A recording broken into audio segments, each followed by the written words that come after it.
Di toilet dia satu batang dengan dua besin. Besar. Cantik.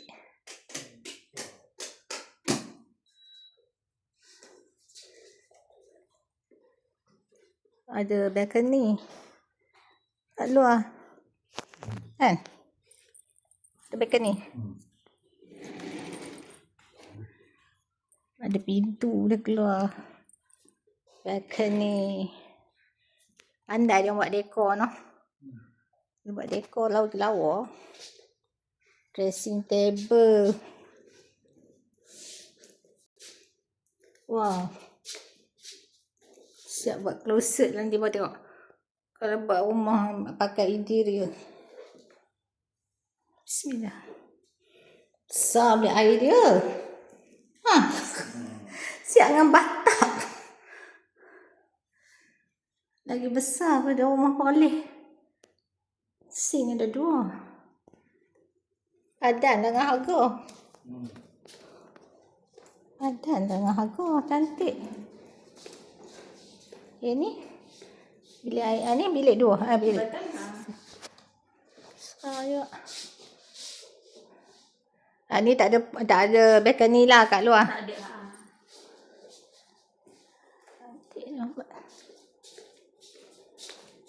Ini apa? Buat ke? Memang ada. So, belakang toilet. Oh. Sikit okey lah. Toilet dia pun tak besar sangat, okey lah. Nah. Modern lah dia punya.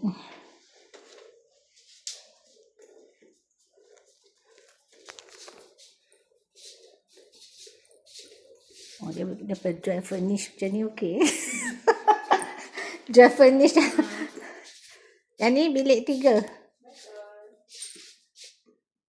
Untuk buat lah. Konsep moden.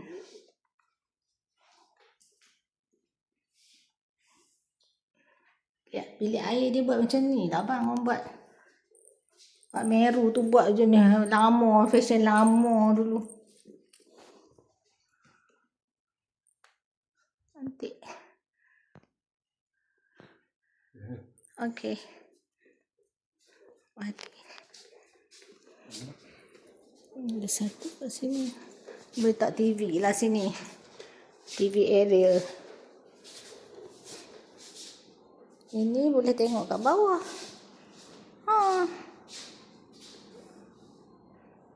Dia buat konsep macam ni. Cantik.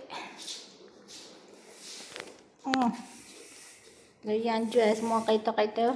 Jual tanah. Beli. Puas hati. Mesti jual tanah-tanah. Jual kereta. RM500,000. Ambil loan je RM500,000.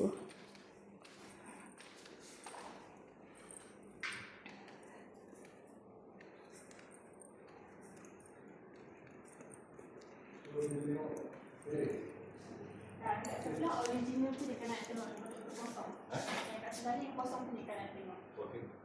Yang depan? Teres. Tak, ada yang hak jenis furnish lah. Tak mau tengok kosong lah bang.